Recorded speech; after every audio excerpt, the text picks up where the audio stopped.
Previously on Two Texans Travel. Our trip from Coeur d'Alene to Seattle slowly falls apart and we end up illegally parking overnight. We also take care of some truck maintenance and make preparations for our big day trip to Seattle. All right, hello! Continuing on to the bus stop right now so we can head to Seattle. And we're in the dark. It's pitch black out here. That's why I have to use night mode in the morning. Hi, Skipper. Do you want to do the vlog update? We are headed to the bus stop and we don't have any tickets and we have to figure out how to operate something. Hopefully there's a machine where we can purchase passes. Hoping to get what is known as an Orca card, and that allows you to ride the various public transit systems in Seattle. So it's like $8 all day pass or something. It's pretty cheap. So that's the plan. We'll see you when we get there.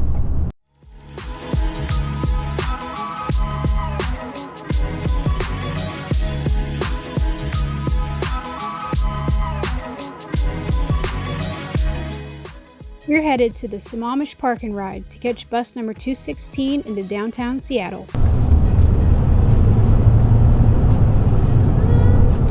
Decent amount of people, it's like all normal. Your destination is on the left. Normals. Do not enter. We don't have to pay, do we? I didn't think we had to. We might need to read the rules and regulations. Made it to the park and ride, plenty of spots because we're early. Yeah, let's go figure out how to get a bus ticket. Okay, cool.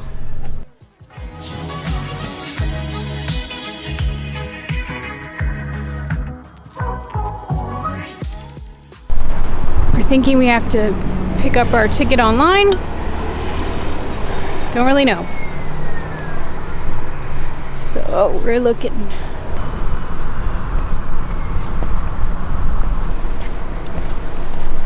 Looks like online. Well, we're gonna get to it. Put your bike inside that thing, that's cool. Yeah. So Mark found out how to get our tickets online, and we have purchased 2 adult day passes. I hope they work. Yes. So they were $8 each, and hopefully it'll allow us to get on various forms of transportation in Seattle.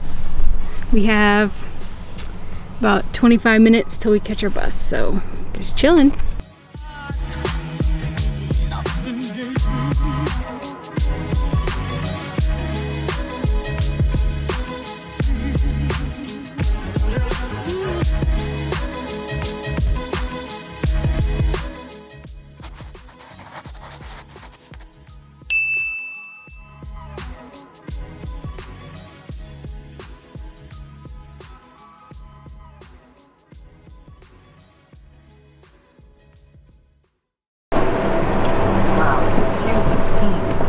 Downtown Seattle, East Gate.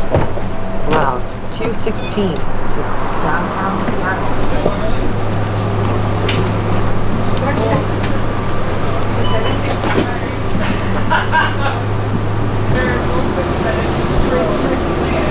What? We're in the emergency exit. Made it on the bus. Hey, Skipper. Hello. Going to Seattle.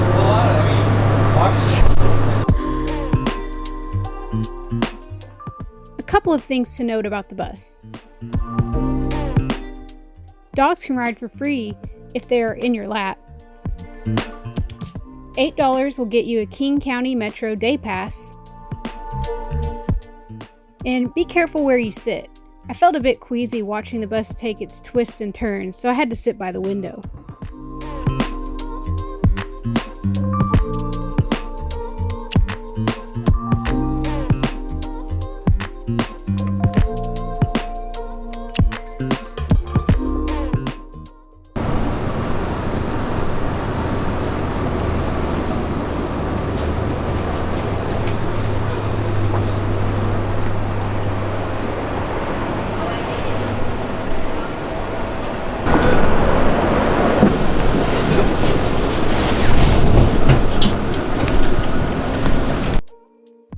downtown Seattle, we got a little uncomfortable filming people on the bus and at bus stops at times. So when we just end up at places, that's why. What's going on? I was making sure our tickets are working still. Okay. We're in Seattle. Made it. Waiting on the bus to Ballard locks, boats.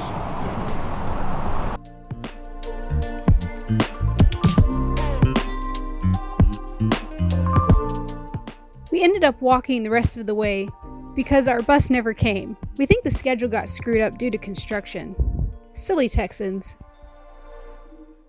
We used Google Maps on our phone to plan our bus routes on the fly as we explored Seattle. Just type in where you want to go, then Google gives you the fully mapped out bus route and even gives you walking directions to the bus stop to catch your bus.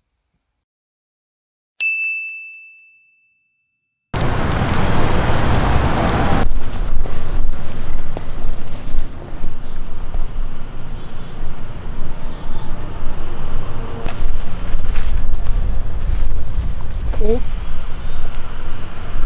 It's a botanical garden. Bonus material. Oh, the fish ladder. Bronze salmon medallions at your feet across the locks to the fish ladder. Nice. So we can see the salmon running. If they are. If they are. Hopefully they are. Do you see any bronze medallions? Nope. Is this one? Oh, yeah. Ooh.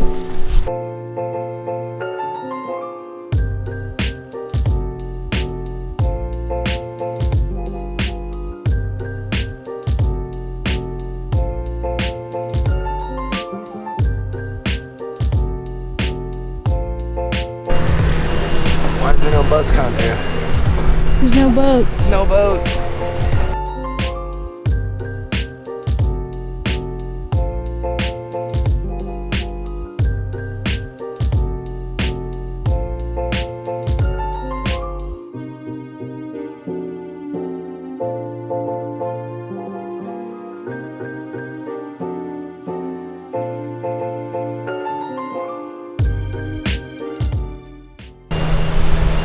Something's ringing. You hear it?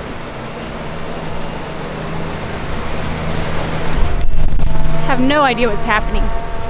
Just hear this ringing sound.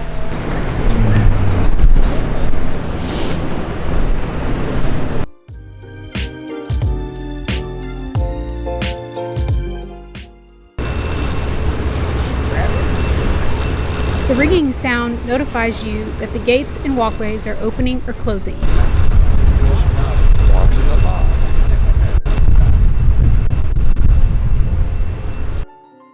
The locks link the Puget Sound with Lake Union and Lake Washington. Once in the lock, the water level drops as much as 26 feet until the levels become even. The locks not only allow boats to pass through, but also keep the salt water of Puget Sound out of the freshwater lakes of Seattle. It has to go down to that level. What do you think? It's pretty sweet. Never seen this before. Now they're gonna open the boat. More ringing because they're opening that gate right in front of the boat.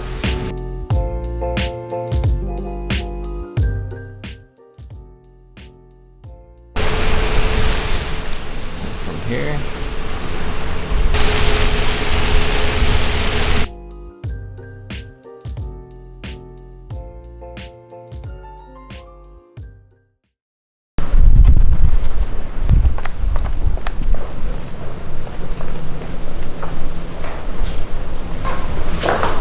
What?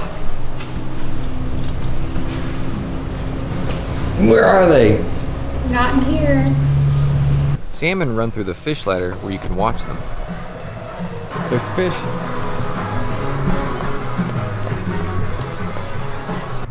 This is a coho salmon who appears to have been left behind. The fish ladder allows spawning fish to climb to the freshwater. Young fish use the ladder to get to the saltwater.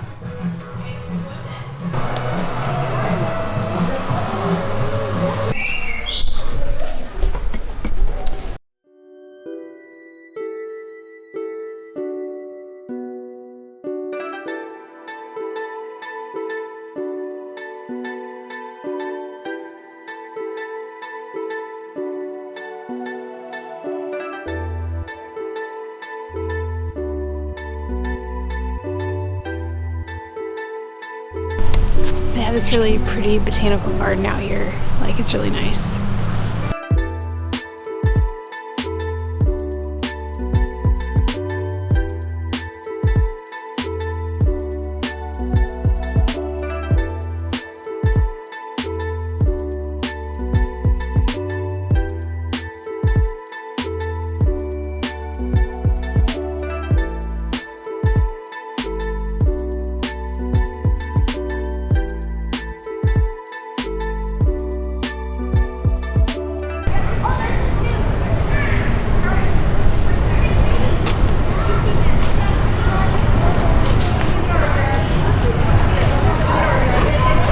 So it was 1 foot too wide.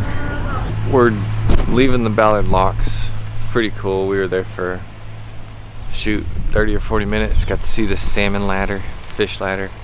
Got to see a boat go through the locks. So pretty cool. Not quite sure where we're headed to now, but we'll update you on the way. We just visited the locks. Now we're gonna head to the Fremont Troll area, I believe. That is the next stop. And then after that, the Gasworks Park. And after that, the Space Needle. And then after that, Pike's Market.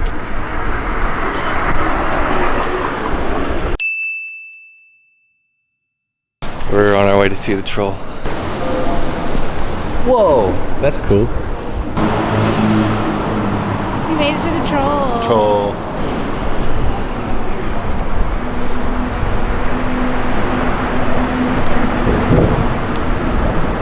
See if we can get some scale. Oh, he's got a car. There's a car underneath.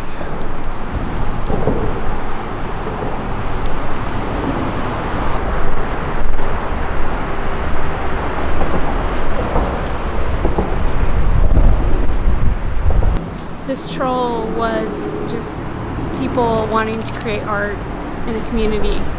And people donated time, money, like, to help get this thing built. So it's pretty sweet. Nice. Pretty cool when a community comes together like that and makes some neat art for tourists to come look at. Yep. Fremont Troll.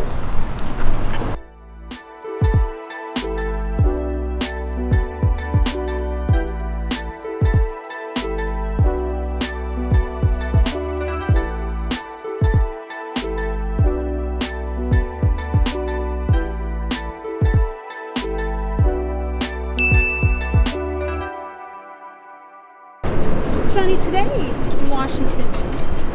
Nice and sunny day. Great day for exploring. Excuse me, dog. Skipper. This is not the time to trip over stuff. No. We're at the ocean. With all of our camera gear. Yep. Cool, let's get a pan or a 360. Yeah. Dude, I want one of these houseboats. Dude, these houseboats are insane. Ooh, turn with me. Oh. Look at these tourists. Yeah. So we just visited the Troll, and now we are going to visit Gasworks Park. Sweet. Gasworks Park was in a movie, 10 Things I Hate About You. Ooh, alright. Go check it out. Rolling.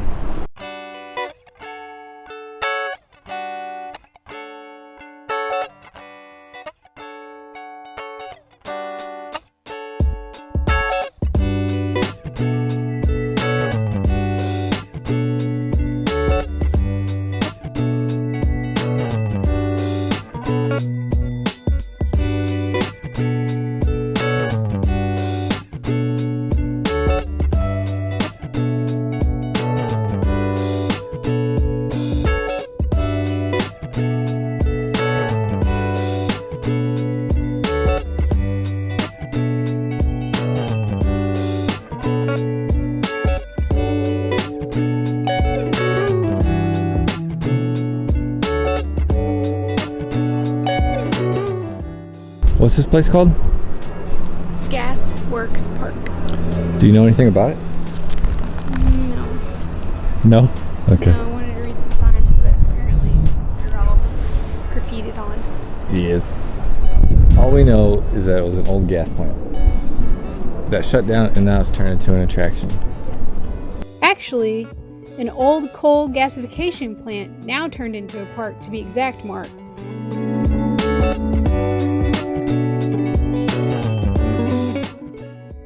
Digging this area.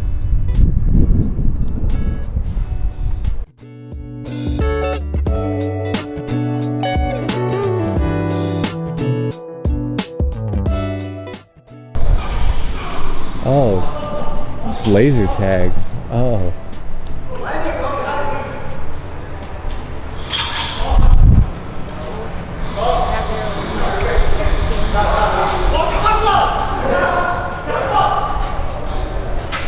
That's awesome.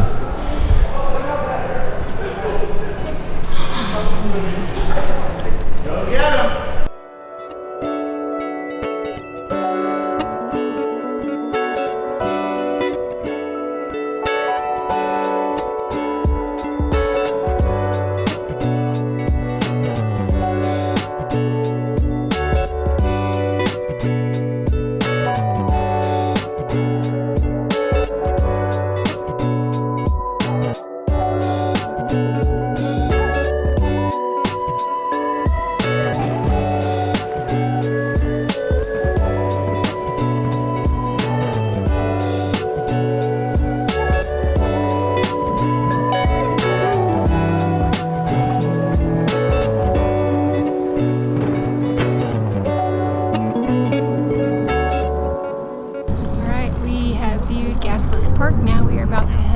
Toward the Needle.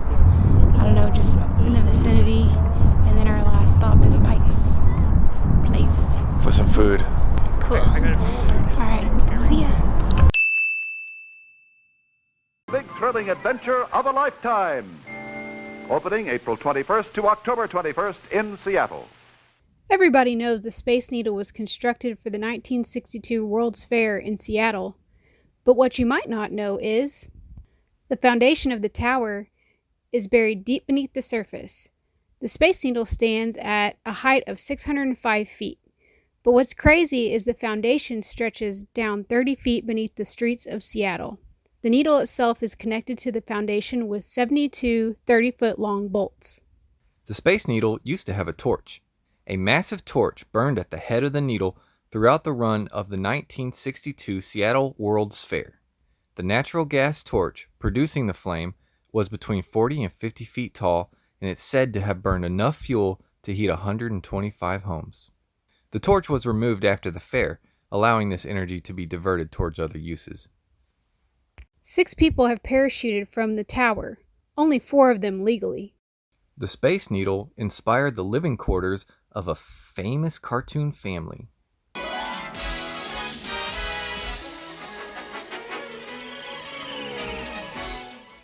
And that family was, you guessed it, the Jetsons. The needle inspired the aesthetic for the Jetsons condominium. We've made it to the Space Needle. Made it to the needle. Power she blows. Whoa! Pretty tall. Cool. Pretty cool. But we can't go up it because there's no dogs. Oh, what is this?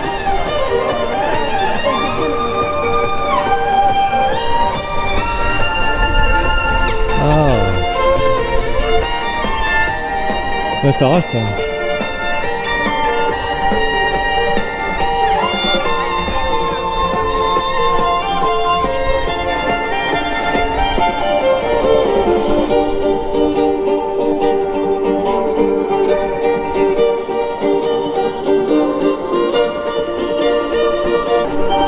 How's that for mood? He's good.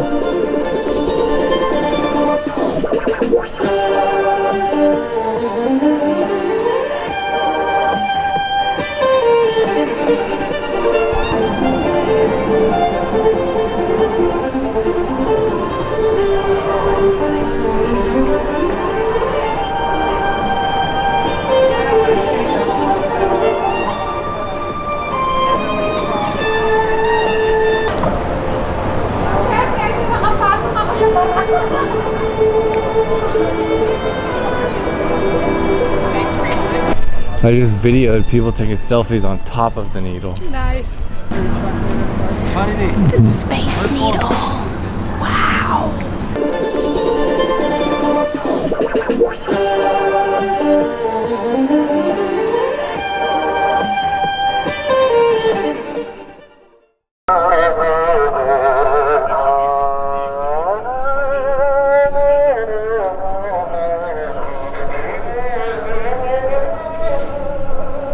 Everyone out here just playing every kind of instrument, that's for sure. Oh, little doggy. Everybody's just playing everything. Doesn't matter what it is. I don't know what that last one was. No, that was a weird one. It was Oriental. Yes. Do you need a needle shirt? No.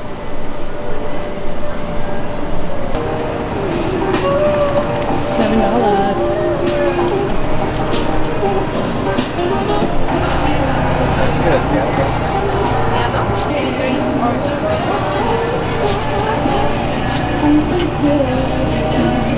What are you getting?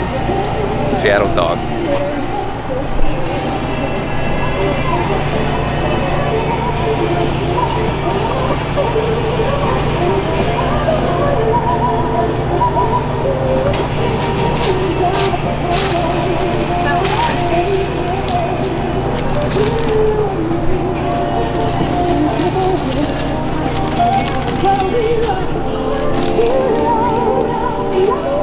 You know I gotta get some hellos on it. Thank you.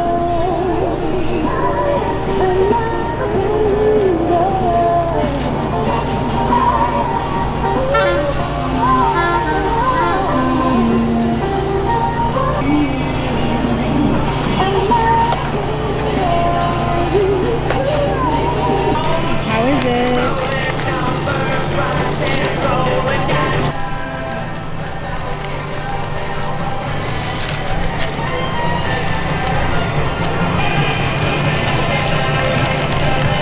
Oh yeah.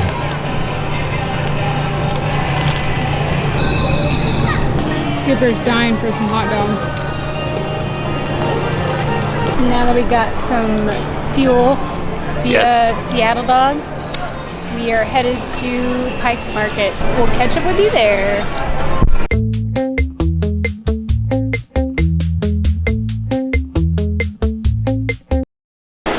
Metro passes work here? No. We were gonna ride the monorail. If you got the Orca card, Orca card, yeah.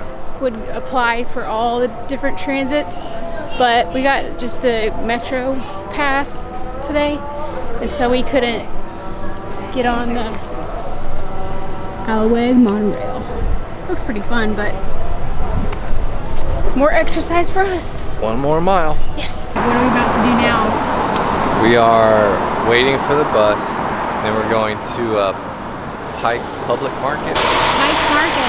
Pike's Market, that's what I said. Skipper got all kinds of pets today. Didn't ya? Didn't ya? Yeah, you did. You did. Yes, you did. Hello. Hello. We made it to Public Pike's Market. Pike's Market. It's really cool.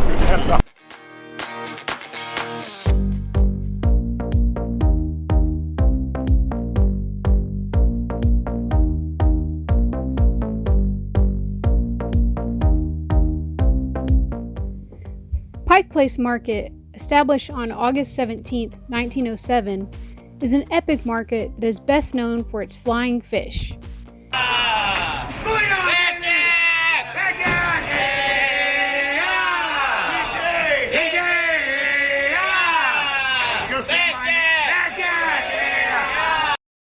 At the turn of the century, Seattle was a growing city, and as the population grew, so did its demand for produce and goods from the surrounding farms. Farmers brought their goods in by wagon and ferry and sold them to wholesalers, who then charged a hefty commission, thus raising prices and outraging citizens. In 1906, prices went crazy high, especially for onions for some reason, and someone had to do something. So a city councilman came up with the idea of a public market where farmers could sell directly to customers, and Pike Place Market was born. As you can see, today, this is still Seattle's go-to market. Just look at the fresh seafood, colorful produce, local artwork, fresh cut flowers, and more. Unfortunately, we weren't prepared to purchase all this delicious produce, but looking was just as fun.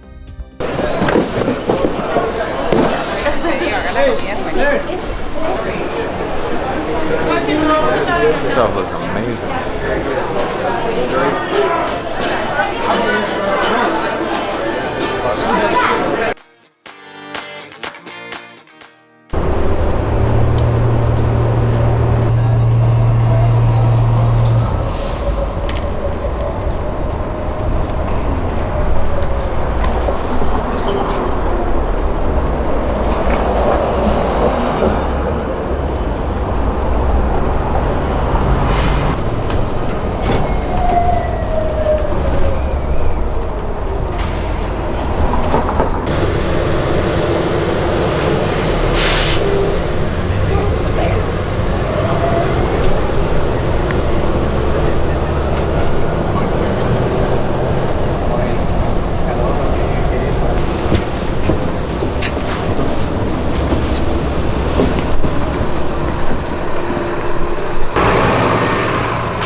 We made it.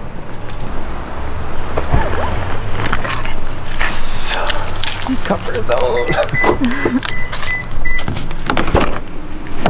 Get up there, buddy. Oh, somebody's gonna sleep like nobody's business. You made it, Skipper. You made it through Seattle.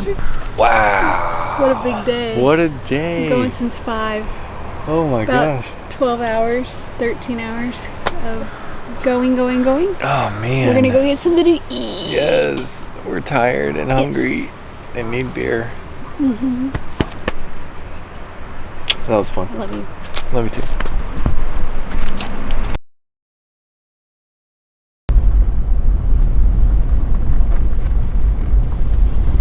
So we have this pretty awesome little campsite that we found, and it's east of Seattle by, I don't know, probably 45 minutes to an hour driving, depending on traffic. Only because of traffic. It's only 20 miles, yeah. It's like a jungle in here.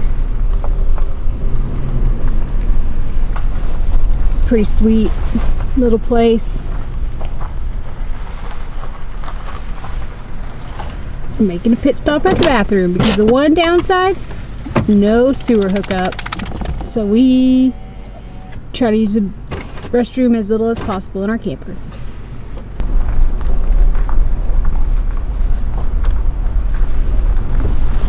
There's some little cabin thingies you can rent. Also here you pick your spot. So you drive around till you find that perfect spot and you choose it, and then you let the ranger station know where you ended up, which was pretty weird. We circled around like 2 or 3 times. Yes, we circled. We definitely think we picked a really good spot. It was very nice because it's all like two-way streets here, so you can kind of go any which way, which is nice. Normally whenever you're in an RV park, you kind of better not get yourself turned around or you will be screwed. So yeah, it's just like kind of jungly environment here. It's really interesting, but it's pretty nice. It's secluded and quiet and away from the city. But yeah, no sewer hookup. So I guess you just, if you live here full time, which a lot of people do. We were talking to a lady who has been here for 4 years, and she said that they just started opening it up to long time stayers, like I guess more than usual, and so they're pretty full throughout the winter now. Here is our lovely spot right here. So we looked out. They're always gone. That one left. And here's ours. Pretty cool. Pretty sweet. Just back here in the woods.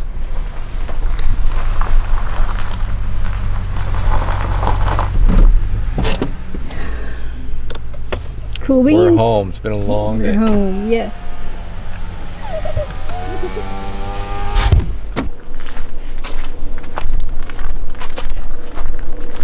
Just digging this spot.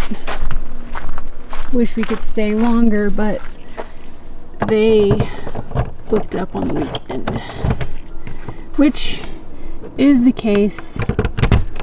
Like everything around Seattle, there's just nothing available.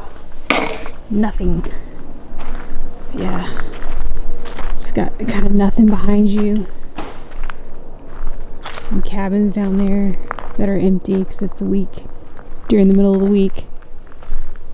Only little thing is the water pressure.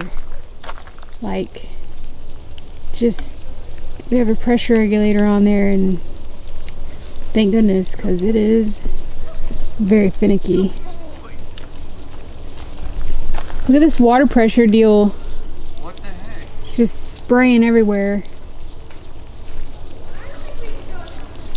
So it's one little thing to note here. So it's like all wet over here because of that. But anyway, it's pretty sweet setup. Got a fire pit. A lot of RV parks don't have fire pits because you're so close together. But yeah, got a little piece of paradise right here. There she blows.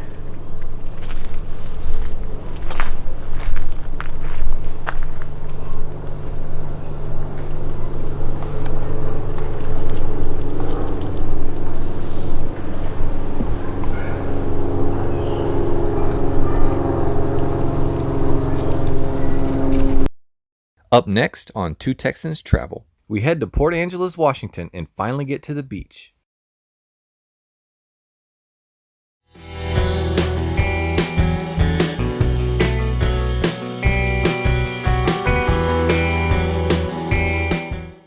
Well, it was just cheers. Cheers.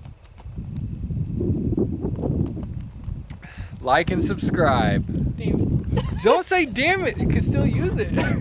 Try. Wow. Making some thumbnails. Nice intro. Okay, 1, 2, 3. Ooh, Skipper. Yes.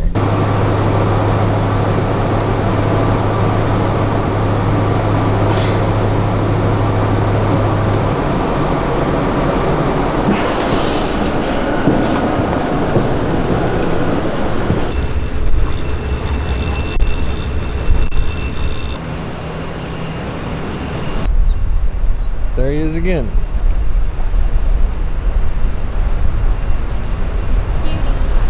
All right, You gotta pay the troll toll. we're on our way to see the troll.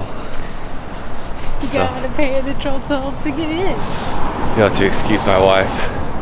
It's been a crazy morning. That boy's soul. Look at these houseboats, man. This was in the movie 10 Things I Hate About You. The houseboats? No, Gasworks Park. You were pointing it down at me, like way down. Yeah, there you go. Gasworks Park was in a movie. Go. Head away.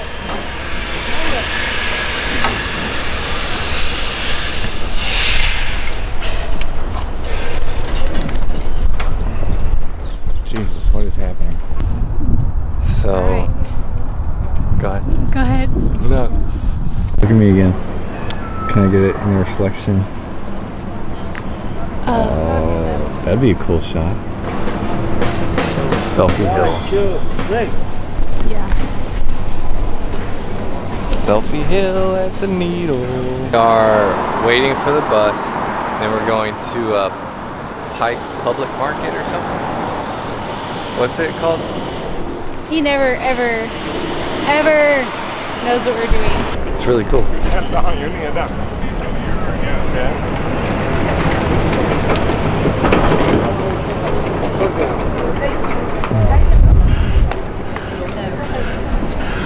really fast.